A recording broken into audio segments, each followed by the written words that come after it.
Hi, dear viewers. Welcome to the 20th episode of VMC Global Live Al Hilal Health World. In the last episode, we had talked about back pain, and the responses were very well. Most of them said that it was a very informative episode. So, this time we have come with arthritis. It's a problem that is found in most of the adults, especially above the age of 50s. So, to talk about that, we have our Dr. Abraham George. He is a specialist orthopedic surgeon with 29 years of work experience. He had completed his post-graduation in 1996 from CMCH, Vellore, India. He is currently working in Al Hilal Multi-Speciality Medical Clinic, Adliya. So, hi doctor, welcome to the show. So, today we'll be talking about arthritis. We know that it's a problem that is caused by the pain in joints, but is that all it is? Yeah, arthritis actually is many times it's used as a misnomer because any pain around the joint is mentioned as an arthritis. The arthritis per se is an inflammation of the joint itself.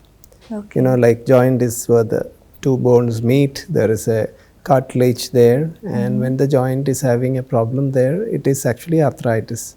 So it's important that we should differentiate that it is actually a problem from the joint itself. Okay, so what are the symptoms that a person presents with? Usually the problems which they present with is joint pains, difficulty in walking. That's a common thing, especially when it happens in the lower limbs. It can also be causing stiffness, which is making them difficult to move the joint or bend the joint fully. It can also affect the upper limbs, the hands, the shoulders, elbows, depending on the areas, which mainly causes stiffness rather than the difficulty in movements. So doctor, are there different types of arthritis or is it just one single term? Yeah, arthritis is a big topic in the sense there are different types. The commonest one which you mentioned earlier, which happens after the age of 50, even though the process starts after the age of 30, which we may not feel it, but that is the commonest which we call as arthritis. But there are also arthritis associated with other diseases, which we call as inflammatory arthritis. They are like what we generally hear as rheumatoid diseases or rheumatic diseases. Those are associated with other things. There can also be infection affecting the joint, which is, fortunately, it is very rare.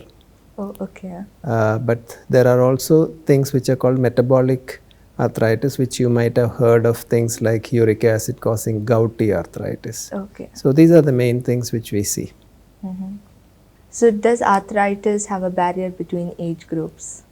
Yes, arthritis basically can affect any age. There are some which comes in the young age group. Some which comes in the middle age. Depending on the different types, it can affect different age groups. So how is this arthritis diagnosed when a person comes in with these symptoms? Yeah, the first thing and the most important thing is to confirm that the pain is actually from the joint. Because the structures around the joint, the muscles, the covering of the joint, or even the tendons, what you call as the end of the muscles, which is connected to the bone, any of these pains can be mentioned as arthritis by the patient. So it's important to confirm that joint is affected. It involves the clinical examination by a doctor. And second thing, usually what we do is X-ray of the joint to see whether the joint is affected. Then there are certain blood tests which we have to do. And also there are special scans depending on the need. Okay, so doctor, if the patient has a family history of arthritis, then is it likely that the other generations could also get this disease? Yes, some of the diseases, especially the arthritis, are transmitted within families.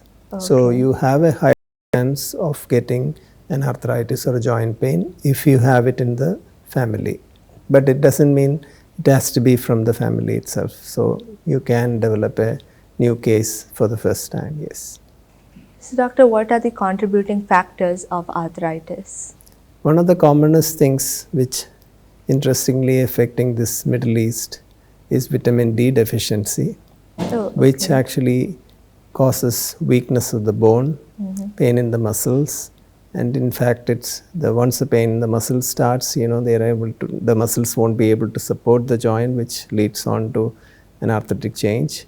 And it's interesting that even though there is a lot of sunlight which freely produces the vitamin D, in the Middle East, we see almost 80% of the people are affected by vitamin D deficiency, and it's a very common thing which leads on to arthritis. The other common thing which is because of the dietary habits. Oh, okay. Over there, here, like our diet mainly consists of very high protein diet, which is one of the causes of what is called as gouty arthritis, or uric acid going up in the blood and causing an arthritis, which is also called crystal arthropathy because it crystallizes in the joints. Yes. Okay. So can the weight of the person contribute to arthritis?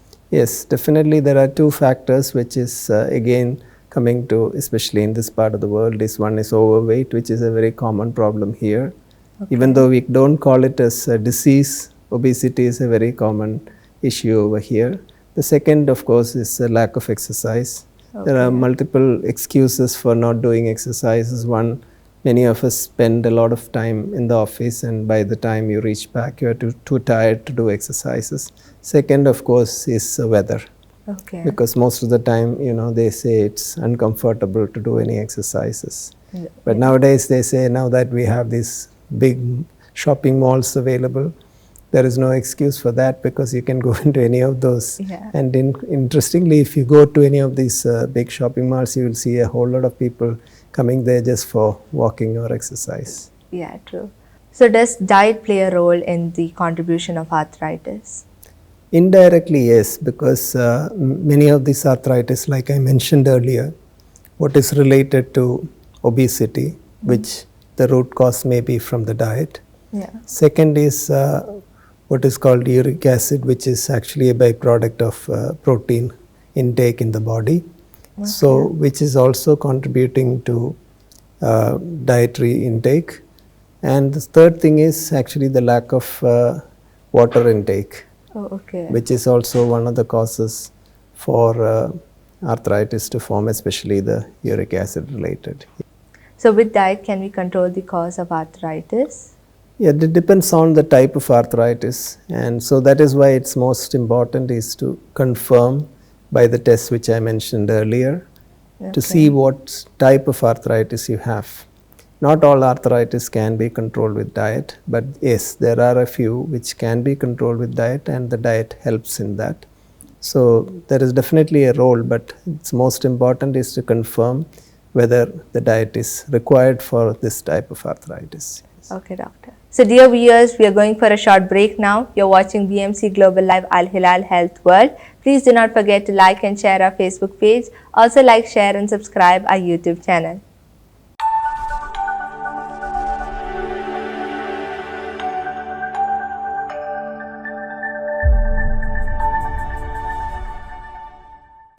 Welcome back to BMC Global Live Al Hilal Health World. I'm Gauri here with you, and with us we have Dr. Abraham George. We are talking about arthritis. We'll be moving on to the treatment and preventions now. So doctor, what are the treatments that we take after a person is diagnosed with arthritis? Again, depends on the type of arthritis which they have. If it is first line is to control the pain, make them mobile. And that includes medications, physiotherapy, exercises, and like I said, lifestyle modification.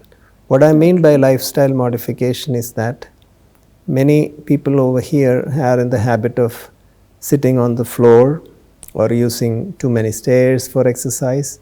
Many of these things might affect the lower limb joints, especially the hips, the knees.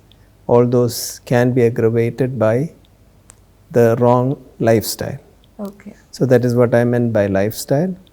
But there are, once you diagnose there is a particular disease, depending on the cause of the disease. Like in the uric acid, we have to take medication to lower the uric acid. If it is like rheumatoid diseases, there are disease modifying medications. And also similar to that, if it is an infection, you need antibiotics. So depending on the cause is the treatment. So that is why it's most important to confirm what is the cause of the problem. Does it come to a stage where surgical methods is needed? Yes, surgical method is, I would consider as the last option, not the first option. That is depending on how much the patient can improve with the non-surgical things. Surgery is not the first word in arthritis treatment. So we try out all the other things. Nowadays there are also injections into the joints, which is like gel type injections for pain medications, or even the stem cells, which is actually derived from the body itself, the bone marrow or the fat cells. They separate and use all these as a method of postponing the surgery. So any of these things work out, we can postpone the surgery. But all these fail and the patient is not able to move, that is the indication for the surgery. Okay. So what if we change the lifestyle from a young age? So does it help us to prevent arthritis in future? Definitely there is a role in controlling our weights, what we call as body mass index, which is to be controlled, and that actually puts less strain on the joints. Obviously by doing that we are protecting our joints. So that has a role. Definitely exercises have a role, but then you overdo exercises also, there is a risk of developing arthritis, because many of these athletes seem to have developed arthritis at a young age. So don't overdo it, but at the same time, if you don't do exercises, it prevents the muscles from becoming strong. It also prevents the protection for the joint. So doctor, is this arthritis permanent or temporary? Like after treatment, does it go away or does it stay?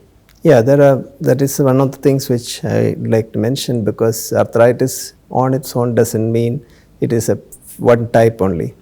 Because some of the arthritis comes especially like after a viral infection. You can see like you have a viral fever associated with, you might get joint pains. We call it viral arthritis.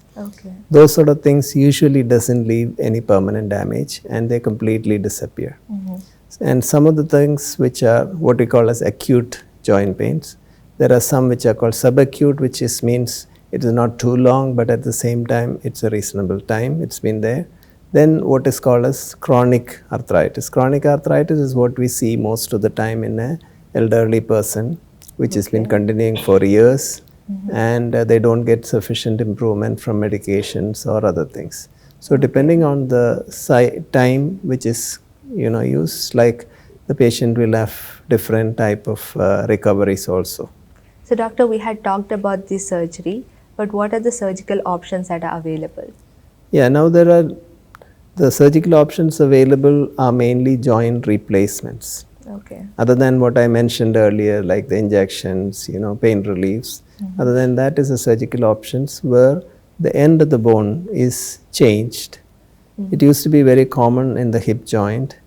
Hip joint, if you know about it, it's a ball and socket joint. It's something. So the joint replacement is also similar. There is a cup which is introduced into the pelvis, and at the same time there is a ball with a stem introduced into the femur or the thigh bone, and they form a joint. This was one of the earliest joint replacement which was done. But if you ask me, in the Middle East it's much more common. What we see is knee replacements. It is like one of the reasons I mentioned earlier, the lifestyle over here involves a lot of sitting on the floor and also kneeling. So both these actually put the knee joint at a risk. So there is much more damage to the knee joint, and also there is another popular game over here is football. So you see that many of the footballers who have overused their joints as they become older, many of them have their knees coming out. So many of these conditions actually show that there is much more of a replacement of the knee joint in the Middle East, and this mostly in the Eastern countries also. Where its replacement is done, actually it's a metal cup commonly used, and there is a plastic in the upper part of the leg. So that is what is replacing our joint. But there is a problem with the joint replacements also, because joint replacements usually have a life on its own. It's not like our joint which repair on its own. So that is why we don't recommend to do a joint replacement very early in life, because once these things wear out, we have no option other than to replace the joint again, which means a revision surgery or a repeat surgery. So that actually puts a lot of strain on the patient. And the other thing is many of these things also associated with the comorbidities or the other problems which they have. They might have other medical issues, especially in an older person who is going for a joint surgery, might have diabetes, blood pressure, heart diseases. So many of these needs also to be controlled before the surgery, so which puts a lot of strain on the patient and the treating doctors. Okay. So it's important that we try to prevent as much as possible getting into that stage. But once it happens and the patient is incapacitated, means not able to move around, we have no choice but to go for surgery. Okay. So doctor, now could you please give some take-home messages for our viewers? Yeah, I mentioned through this talk, which you would have heard, which is very important to control your weight, do regular exercises, and once the pains become intense, it is better that you confirm what is the problem and take the definitive treatment in addition to all the other things. Okay. Okay, doctor. So that's it for today's set of questions. Thank you so much for being here and taking your time out of the busy schedule. So that's it for today. So dear viewers, that's it for today. We are ending this episode here. You are watching BMC Global Live Al Hilal Health World. We had Dr. Abraham George. This is Gauri signing off. Please do not forget to like and share our Facebook page. Also like, share and subscribe our YouTube channel. Thank you.